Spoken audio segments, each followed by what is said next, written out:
Guys. So tonight we're going to start a two-part thing for making English muffins. In my mixer bowl I already have 2 3/4 cups all-purpose flour, a teaspoon of salt. In my little container I have 2 tablespoons sugar, 3/4 cup milk, half a cup of water. This started at 111 degrees. Any hotter it'll kill the yeast. It's been sitting for 5 to 7 minutes. I also have 1 room temperature beaten egg and 3 tablespoons of melted butter. So I say 2 parts because the recipes say it tastes better if you leave it in the fridge overnight to rise, so that's what we're going to do. This flour and stuff has already had a little bit of a mix up, so the salt's in with the flour. Now that my yeast has had enough time to raise, I'm going to add the egg and the butter to it.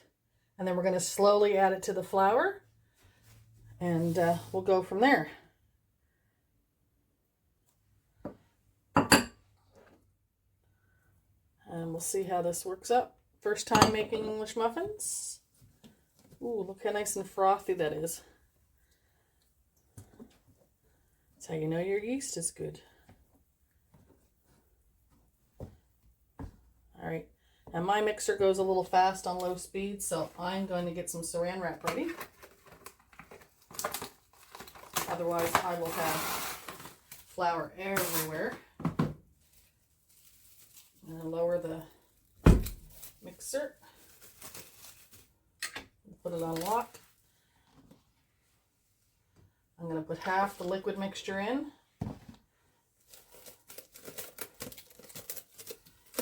And turn her on 1. And then I'm going to put the rest of the liquid in.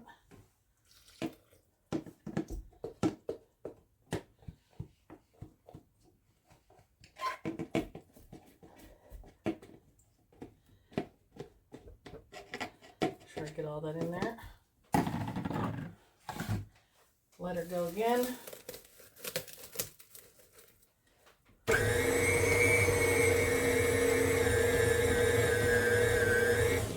Give it 1 scrape down. That I know it's not going to spray everywhere. Now this dough is a very wet dough, which is another good reason to let it sit overnight. You can let it rise for an hour alone and it would be fine as well. Now, lock that again. You're going to let this mix for 7 minutes. And all the kneading and everything is done in here. It's why it's a really wet dough. You don't have to do it on the counter. So we're going to start it on low. And then I'm going to turn it up to medium. And let it go for 7 minutes. You're also going to need sheet pans for this. Some parchment paper and some cornmeal or semolina for dusting the outsides. Tomorrow morning when I take it out of the fridge, you let it sit out at room temperature for an hour before you start doing the rest of the directions. So I'll probably come back then half awake because you all know how I am for a morning person. But this will be a really wet dough and really sticky when it's done. So I will cut back to you in a second when it's done mixing.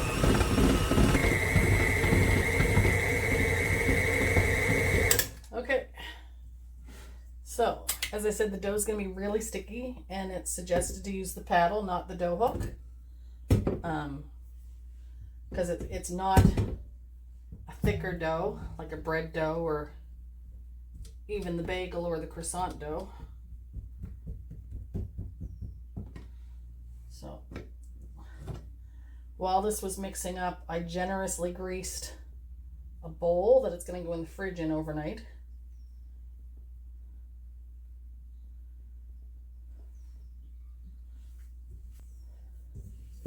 Okay. There. Plop. Right in like that. Most everything's out of the bowl anyway. All right. Then I'm just going to cover this with saran wrap. and put it in the fridge for the night. See how sticky it is? That's all you do to it. If you're only going to raise it for the hour, I've been using my oven with just a light bulb on. I don't bother with the hot water and for steam because I found that the light bulb is plenty enough to warm it and raise dough. So this is the end of the first part. All wrapped up.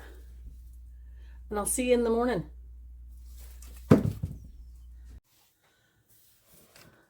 Good morning.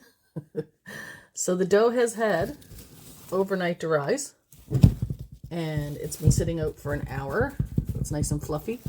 While I was waiting for it, I got my cookie sheets ready with the cornmeal sprinkled on them. Because there's another half-hour rise before we get to actually frying them, which is sad because I'm hungry now. So we're going to pat this dough out and hopefully get it cut. So after you've had it sitting out of the fridge for an hour, take the saran off. See how it's still quite sticky. You're going to flour your counter space.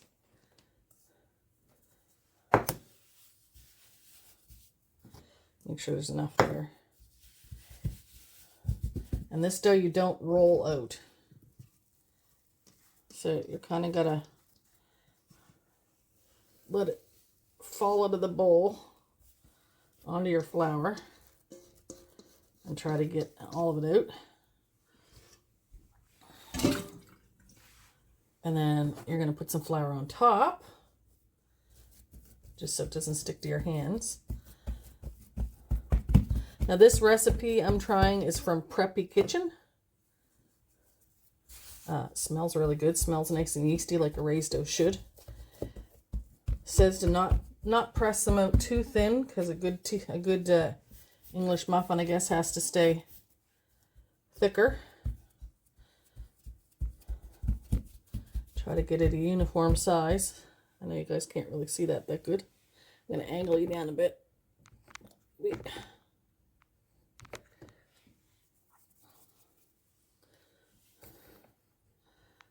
You see.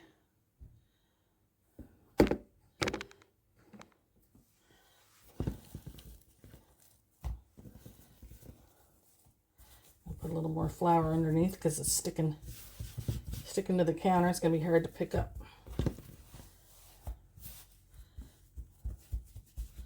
There, move it out here better.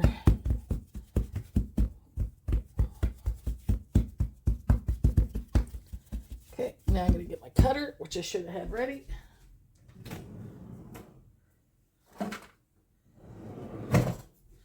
And you'll need flour for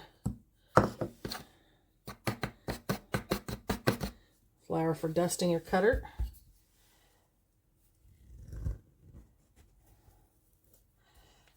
And then you cut them and put them on your cornmeal. And you keep doing that till you get them all cut.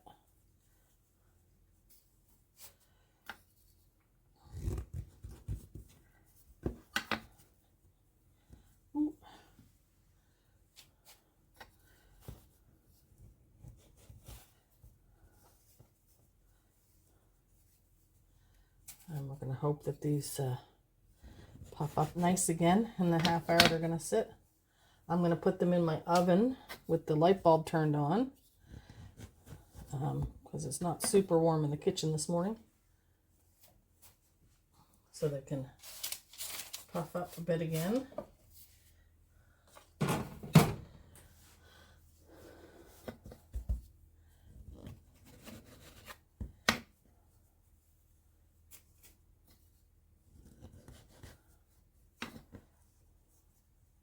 Oh.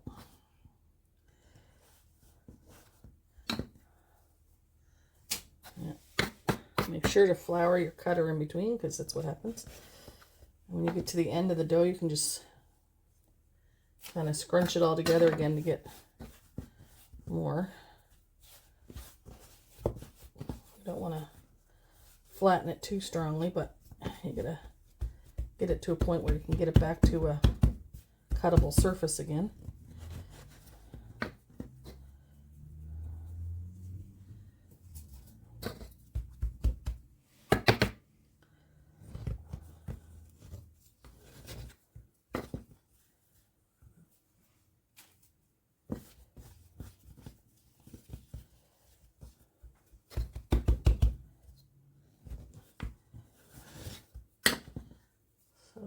I got 12 there now. Huh, I got 12 and a small one.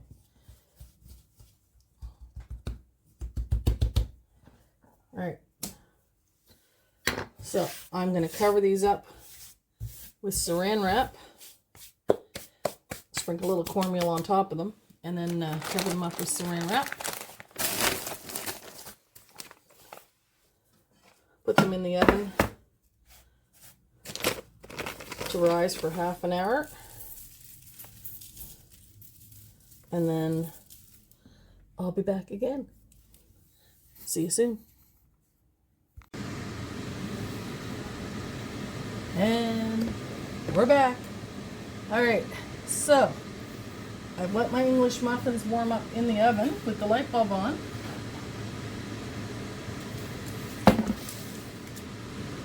I'll leave the other ones in the oven while I'm doing this.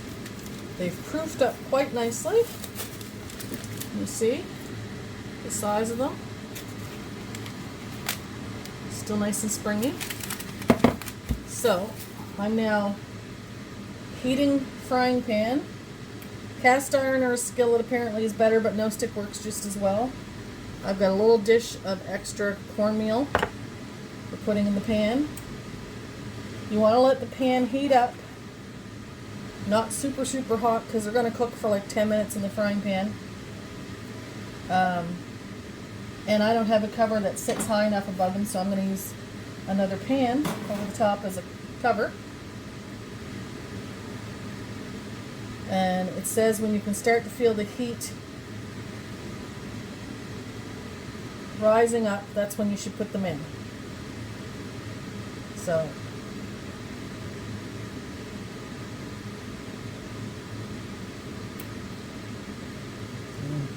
here we go. I'm going to try not to set the smoke detector off. Just a little bit of cornmeal in there, and I'm going to gently pick up my fluffy.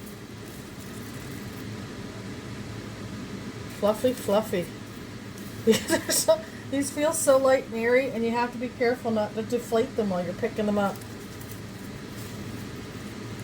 Look at that. Ooh. And my frying pan's big enough. I'm going to try to do, I guess, 5 at a time. But you can do smaller batches if you want.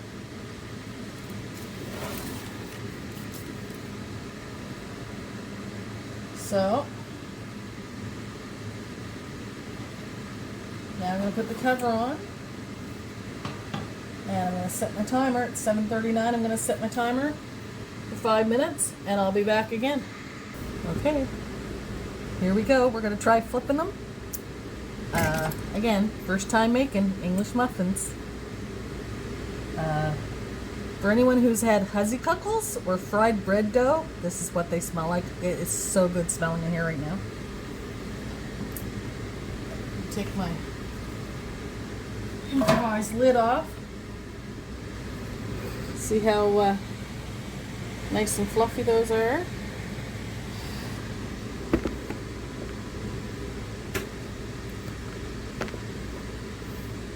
So we're going to try flipping them now.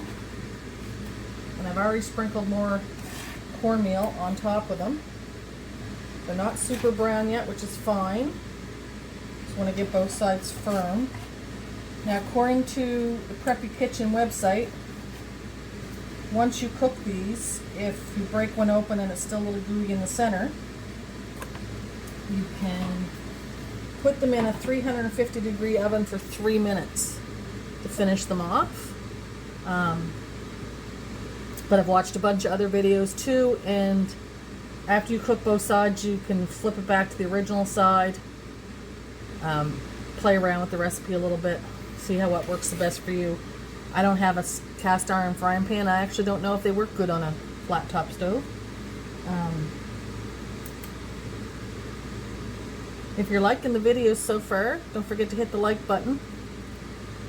I'm going to try to start doing at least one every couple weeks and try to get them uploaded instead of waiting 6 months till after Christmas. And go from there. If there's something you'd like to see made, let me know and I can look into it. I'm trying to get better at editing. So we'll see how that goes as well. So these are going to take another 5 minutes on this side before I flip them again or check them. So I will check back in with you again soon. Let's look at the second side.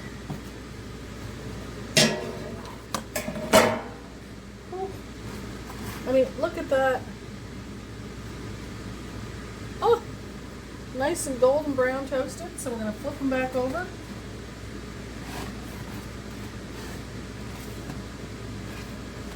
Oh my word. Okay. I'll put my lid back on. And for another 3 minutes on that side. And then we'll check again. Okay, they've been on for 3 more minutes on the first side. Let's take a look.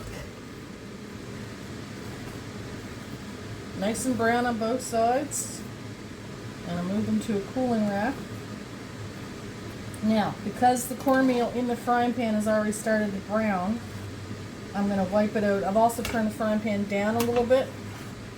Because once it got to its temperature, it's, maintaining. So I don't want to have pre-browned cornmeal on my next batch of English muffins. So put the next batch in and go from there. Oh, and see, it's already starting to smoke a bit. So I'm glad I turned the frying pan down. I'll tell you, once it gets up to heat, it doesn't take long. I'm only going to do 4 this time because I got 4 left to do with the next batch. So, they're in. This is real-time show. I'm going to grab a fork. So, nice and brown, both sides. Let's see if I need to put them in the oven.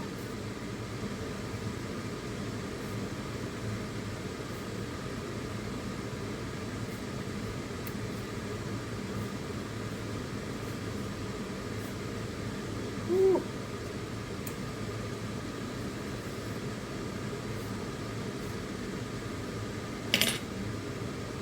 Oh my gosh. Look at that. Look at the nook and crannies in that.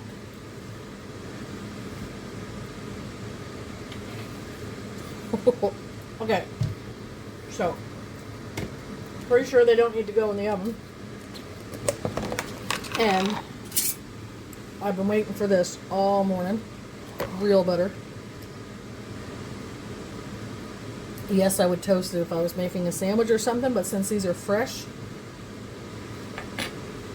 look at that.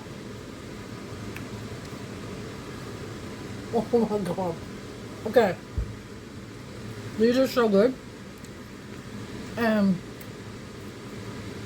Way better than store-bought. I recommend trying these. Now I'm going to have to make hollandaise sauce and do eggs benedict. These are so good. Okay, so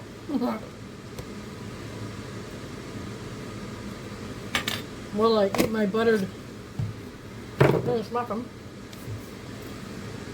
ooh, they're raising nicely. So then you just keep repeating the process until they're all cooked. I hope you enjoyed the video. I'm going to put up all the ingredients again at the end of the video. And I can even type in the instructions again if you like. I'm just so pleased with how these turned out. So thanks for watching. Hope you enjoy, and I hope they turn out as good for you as they did for me. See ya.